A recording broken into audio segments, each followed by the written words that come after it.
Hey everyone, this is Brian with International Security Training, and today I wanted to take a few minutes to talk about concealed weapons and the choice or choices that are available, and look at four things that we should consider before making that purchase. Before I get into it, again, this is my opinion.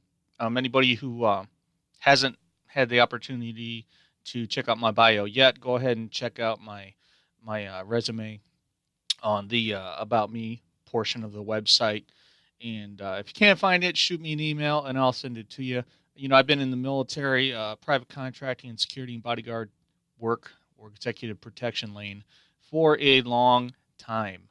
Um, I'm not an NRA instructor. I'm not a tournament shooter. I am a self defense weapons guy. That's the only reason why I've carried, and that's my filter, if you will. That's where I'm coming from. So, when you're looking at concealed weapon choices, first of all, remember that it must, in my opinion, it must shoot an ammunition that's 9 millimeter or larger if you're carrying a pistol, or if you prefer revolvers, 38 caliber or larger for a revolver. And really, you know what? I don't care which one you choose. Okay, revolver, pistol, that's up to you and your comfort level. Just have the darn thing available. All right, carry it, and make sure you rock and roll with these sizes of ammunition. Now, a lot of people bust my chops about this, and they swear by 45 caliber. That's the only thing to use. And you know what? In in certain lanes of government work or military work, when they have authorized target eliminations or people got to be killed for whatever reason, right? And it's somebody's assignment. There's, 22 caliber is the weapon of choice for a lot of the folks that have to go out and do this work. And that's a tiny, tiny round. But they are precise shooters. These are experts, right? They know what they're doing. So I say 9 millimeter or 38 caliber. Now, when I was active in the military and also doing PMC work, the special forces guys were always running around with 9 millimeters. Navy SEALs that I got to work with were always running around with 9 millimeters, and they were doing just fine with them. So the whole thing that the whole idea or premise that 45 caliber is mandatory for knockdown power and things like that, I just don't see it. Um, it 9 millimeter is fine. I think the Army guys were carrying Glocks in most cases. The Navy guys were carrying SIGs. Um, I've carried both. I carried Beretta, SIG, and Glock while working in those environments. Both Beretta and SIGs, I carried those in the Army. Beretta when I was a regular military policeman, and for some reason SIGs when I was assigned to military police investigations. So that's my stance and opinion on the size of ammunition. Now, if you're carrying a pistol, the weapon must carry around in the chamber safely, and I don't like any of the external safeties, okay, whether they're lever-based or push buttons. I don't want to have to deactivate that if I need to draw my weapon and protect myself. I also don't like hammers, okay? I like the hammerless weapons.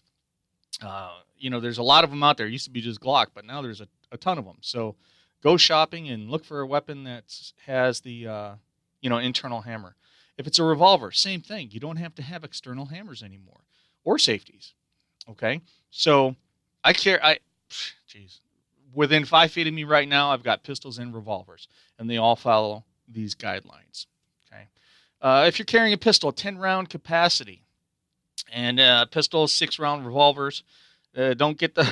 I know it's only 1 round, but don't get the fives. Also, with revolvers, make sure that you can depress a button on the frame and swing out the cylinder. Make sure it's attached.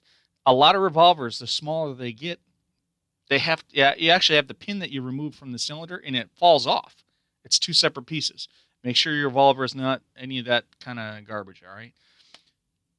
With the 10-round capacities in the pistols, a lot of times we're thinking about, I want a thinner pistol, and I want to get a lower capacity.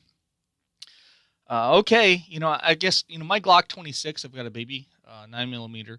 It's got a 10-round capacity. Yeah, it's a little bit fatter than some of the other ones, but it's fine. I mean, it really is fine. And comfort wise, it's comfortable enough. Okay, I'm looking for a weapon to defend myself, not to be comfortable. If I need to be totally comfortable, I just won't carry the weapon. So that's where I stand on that. Practice training reloading with both styles. Okay, you need to know how to reload a weapon in the dark with both a pistol and a revolver. Use your speed loaders if you have some type of a grip or a laser grip on your revolver that just doesn't work with your speed loader. Make sure you use speed strips and practice your stress reloads with those. Okay.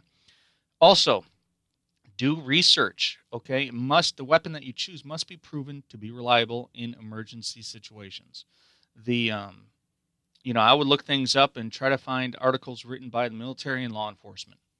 Find out what those agencies are buying and using. Find out the strengths and the weaknesses of the weapons, what environments they're talking about, and compare their opinions to mine. They might differ. Who knows?